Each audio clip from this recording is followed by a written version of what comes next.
guys, this is Santi, and today I'm going to do a little review about the Essen Spiel 2017. As you know, I made a top 10 most anticipated, or the games I was most excited about to try at Essen or see. So today I decided to make a review about the fair. I'm basically going to talk about three things. First, the fair itself. Then I'm going to do a little review of the top 10 games I chose. And then I'm going to do a quick top 10 about the 10 games I liked the most from those games that I could try at Essen. So let's go on and let's start with my opinion about the fair. So about the fair, well, the fair was amazing as all the years I've been there. This is my third year in a row that I go to the Essen Spiel, and it's true that maybe because it was my third time, I felt more comfortable and I knew how the booths worked and how everything is supposed to go on there.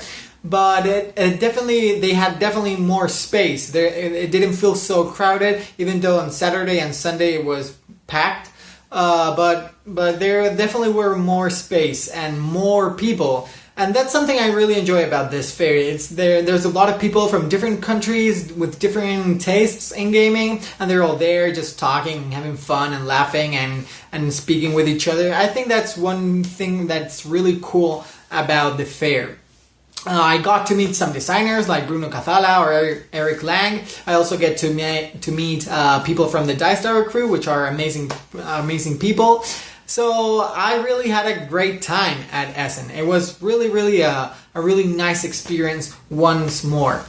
About the games, I felt like this year there wasn't that dominating theme, or there weren't this big hits of games. For example, last year there was Great Western Trail and Terraforming Mars and Cry Havoc. You had like this three really huge titles, or I remember 2 years ago it was Blood Rage. So, but this year it didn't feel like there was those like mega titles in the fair. Maybe Altiplano, but not with the same intensity as other years. So that's one thing I really enjoyed, because I felt like a lot of games that were there were really good.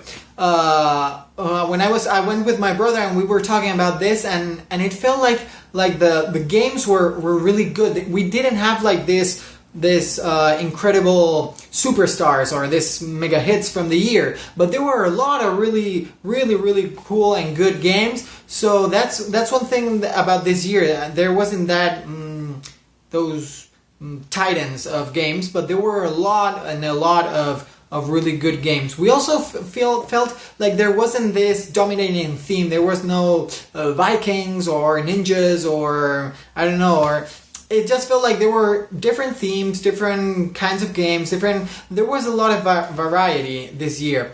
Even though most of the games actually felt like they had a little bit more Euro component, which is kind of normal because we're in Germany, but it felt, other than that, it didn't feel like there was a dominating theme. So that was basically what I felt about the fair. It was really cool, a great experience as every year. So let's go and take a look at what I thought about the top 10 games that I selected before going to Essen, because I was most excited for them. So let's take a look what I thought about it in the end. I'm going to do this quite quickly because I don't want to take too long talking about these games. So let's start with the number 10 I selected, which was Pocket Mars. I wasn't able to play Pocket Mars because there was only one table in which they were playing Pocket Mars, and when I went around it, the people that were playing Pocket Mars really looked like they were thinking a lot, and I thought this game was a little bit more light, more okay, a little bit thinky, but not like they really looked like considering a lot of options and a lot of choices. So I finally couldn't play it, and it looked more dense than I was expecting to.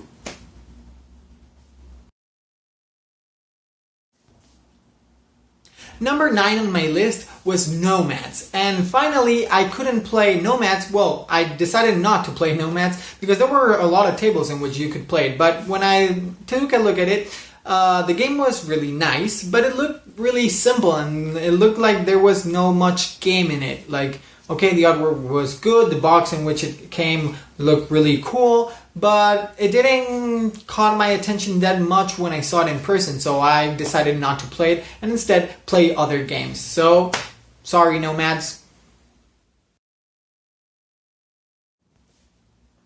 My number 8 was Bunny Kingdoms, and boy did I enjoy this game. I got to play it at Essen, so I'm not gonna say too much because I don't want to spoil my review, which will come sooner or later, but I'm definitely going to do a review about Bunny Kingdom. And I just can say that it's an excellent game. I had a lot of fun. It's a really cool and catchy game. I think it's a really cool game for anyone. So that's all I can say about Bunny Kingdom for now. Wait till my review. My number 7 was Pizza Master, and the proof that there were too many good games at Essen Spiel is that I forgot about Pizza Master when I was there. So I didn't even take a look at it. There were so many games that caught my attention there and that I decided to play immediately that I forgot about playing Pizza Master. So that's all I can say about Pizza Master. Sorry. My number 6 was Charterstone, and Charterstone looked like an amazing game, but it sold out and there was lots and lots of people wanting to play the game. There was a huge row to play that game, so I finally couldn't play the game, and as I wanted to play with some people here in Spain that only speak Spanish, I'm hoping that this game will be translated into Spanish and I can get it when it comes in a Spanish edition. So that's all I can say about Charterstone. It definitely looked amazing and it looked really catchy, so I'm really looking forward to play it here in Spain. But till now I can't say anything about Charterstone. Number 5 for me was Flip Chips. Flip Chips is a game from Renegade Games, and they had a problem in their booth getting those games into Germany, so I couldn't even see or play Flip Chips. So, well, that's something that I was looking really forward to do, but I couldn't do it because there was no Flip Chips to play there. So, that's it. Number 5 for me was Flip Chips. Flip Chips is a game from Renegade Games, and they had a problem in their booth getting those games into Germany, so I couldn't even see or play Flip Chips. So, well, that's something that I was looking really forward to do, but I couldn't do it because there was no Flip Chips to play there. So, that's it. Secrets was my number 3, and I didn't play Secrets at Essen, but I played it in Madrid the day after I got from Essen, and boy, this game is really cool. It's a social deduction, a party-ish game. Oh, well, it was just amazing. It's a really cool game. So you'll hear more about it in my review that will be coming sooner or later. My number 2 in my most anticipated or excited about games at Essen was Otis. And Otis is a gorgeous game with an amazing cover and amazing artwork, but when you get to play, or when I got to play that game, it felt a little bit bland. It didn't have that much game in it. It was like a little bit more kind of a puzzle game, a Euro-y game in which you're trying to manage your resources to get points, but you don't have any interaction with the other players. So if you're okay with that, I think it's a kind of cool game, but I was expecting a little bit more of interaction, a little bit more of, I don't know. In the end, it felt like a really solo game that you're playing with other people. But if that's okay with you, it wasn't for me, but that's it. That's what I thought about Otis when I played it. And my number 1 game was Noria. Noria is a game I couldn't play at the Essen Spiel, but I decided to buy it because when I took a look at it, some people were playing there. It looked like a really complex game. Not that complex, but it looked like a really game with a lot of game in it. So I decided to buy it because of that. I think it's going to be a really good game. So when I played a few times, I will talk to you about it in my review. So wait till then. But it definitely looked pretty neat.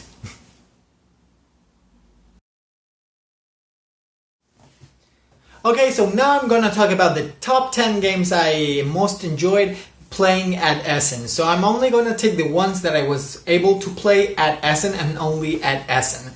So my number 10 was Mystic Scrolls. Mystic Scrolls is a simultaneous, real-time dice rolling game in which you're trying to make some spells with your dice. It's really cool. I had a lot of fun with my brother playing at this, so you'll see more about that on my review.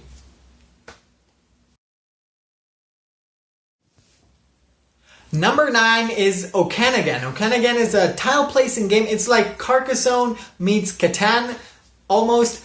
Game from Madagal. I really enjoyed it. I didn't make my buying list because that similarity to Carcassonne and because I thought about other games also. But it's a really cool game in which you're trying to develop a strategy, choosing how you're going to score points depending on which resources you're going to gather. So you're trying to gather those resources. You chose your strategy is going to be based on. It's a really neat concept. It's a really well designed game. I really enjoyed it a lot. So that's Okanagan, my number 9.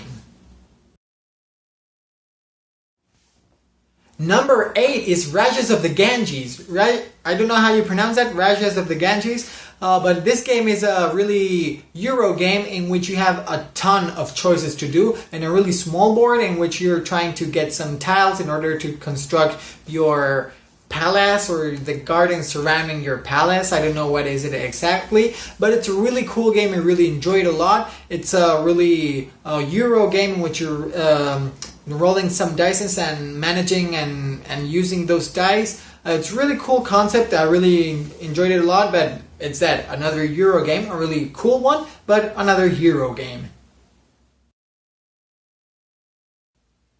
Number 7 of the games I played at Essen is Elos. I talked to you a lot about Elos already, but this game was really cool in which you're moving your ships around some isles and you're gathering some resources and you have a lot of actions to do. It's a really, really gorgeous game. I really like the art of the game, the little meeples, the ships that are made of wood. It was just fantastic. A really fun experience playing Elos. That's the reason it's my number 7. Number 6 for me is Bunny Kingdom. Bunny Kingdom is an incredible game in which you're trying to expand your colony of bunnies around this world. So it's just a really cool game. I had a lot of fun playing it. It's simple. It's really easy to teach. I think it's a game that is going to be accessible for anyone that wants to play it. So it's a really, really good game. You'll see more about it in my review.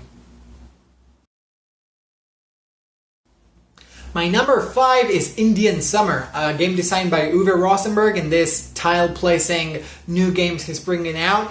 It's a really, really gorgeous game with a really, really smart mechanic idea in which you get new tokens. It's a little bit more complex than Cottage Garden, so that's the reason I enjoyed it. I tend to enjoy a tile placing game with this Tetris aspect, so you'll see more about Indian Summer in my review, but it's a really, really neat game. That's my number 5, Indian Summer.